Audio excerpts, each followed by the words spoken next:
Day in my life, isang burikat na tumbay na naman ang pauwi ng kanilang bahay. Galing sa trabaho. Pero syempre, kitang-kita nyo naman, pogi pa rin. Sobrang pagod sa trabaho. Charot! Sobrang sipag ko nga mga insan kasi ang dami kong binubuhay. Ko lang talaga, lagi ako nakahiga. May binubuhay ako. Charot! Medyo pagod na nga ako mga insan, pero kailangan nating lumaban ng patas at walang nasasagasaan. Tayo kabuting nila lang. Charot! Maan nga ako sa isang food chain kasi pinabibili ako ng aking asawa ng aking pagkain. Ganun niya ako kamahal. Uy! Kaso sa dami ng tao, mira na naman ang aking katamaran. Charot! Kumbaga, hindi naman ako tamad. Medyo hinahanap na nga ng katawan ko yung aking higaan. Kaya nagmadali na akong umuwi. Bago ako umuwi, dumaan muna ako sa CR para maghugas ng kamay at medyo magtanggal ng pawi sa mukha. Kasi sobrang init nga ng panahon. Parang ako, ang hot. Uy! Charot! Gusto ko sanang maligo sa sobrang init kaso madali si Kuya Guard. Bawal nga kasi maligo. Charot! Kapogi nga tayo mga insan. Pauwi na tayo ay looking fresh pa rin. Ito talaga siguro ang inaalagaan ng tama. Bang pauwi ka na ay mukha ka pa rin papasok. Charot! Sobrang fresh ko. Nagkaka-crush na ako sa sarili ko. Uy! Ay so pogi papalay. Charot!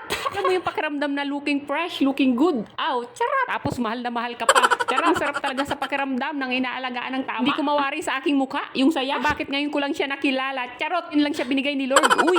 Dapat noon pa. Charot! Oh, baka marinig mo to. Huwag kayo masyadong kiligin. Charot! Pauwi na nga ako mga insan at tagabang ako ng tricycle. Tinamad nga ako maglakad mga insan kasi 13 hours na akong nakatayo. Umusuko na yung tuhod ko. Yung pakiramdam bang parang may rayuma. Charot! Pero wag ka, malakas pa ang tuhod ko. Nakakapito pa to. Charot! Sobrang tagal nga ng tricycle mga insan. Parang paghihintay mo sa kanya tapos maghahanap pa ng iba. Charot! Tapos sasabihin mo, sorry. Ang tagal mo kasi. Charot! Yun nga mga insan, naglakad na nga lang ako tang tagal ng tricycle. Parang ikaw. Nakakaubos ang pasaysa. Charot! Wakas, may dumating din na para sa akin. Charot! Este yung sasakyan ko pala. Sana next time ikaw naman ang sakyan ko. Charot! Tapos magsasabay tayo hanggang labasan. Charot! Sarap yarn. Uy! Para akong nasa diskuhan habang nasa loob ako ng tricycle. Ang lakas ng tugtog ni kuya. Nakakabingi. Yung sinasabi mong paulit-ulit na mahal mo siya. Pero nagloko ka. Charot! Cheater yarn. Nakarating na nga ako ng bahay mga insan. At tulad ng kahapon wala nga sumanubong. Para ako ikis. Para kahit papaano mawala ang aking pagod. Ganun talaga mga insan, nasanay na akong mag-isa. Mag-isang yakapin ang aking sarili. Charot! Mag-isang kasiyahin ang aking sarili. Self-love yarn.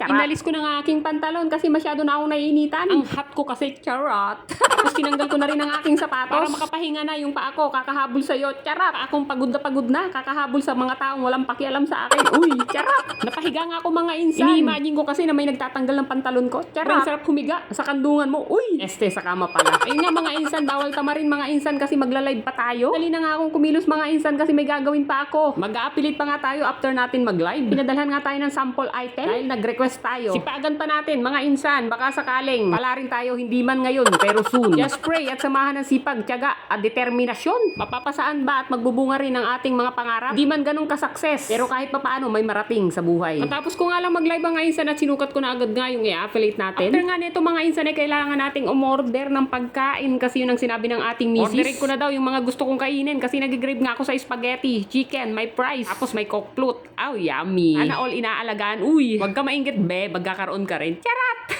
Ay nga mga insan, dumating na nga yung pinadeliver nating pagkain. Dito, bida ang saya. Ang sarap mong mahalin. Uy, Kuya Grab, saglit lang po. Nagmamadali na, tumatakbo na nga. Oh. Huwag ka nang tumawag, kuya. Eto na nga ako. Oh. Maraming salamat doon sa isa dyan. Kinilig ako ng very light. I love you. Uy, mabubusog talaga ako neto at tataba dahil sa ginagawa mo. Na-appreciate ko sobra. Hanggang dito na lang ang video ko mga insan. Samahan niyo ako. Tara, kumain tayo at magpakabusog para sa taong mahal natin. Dito na lang ang video ko mga insan. Bye-bye. Good night.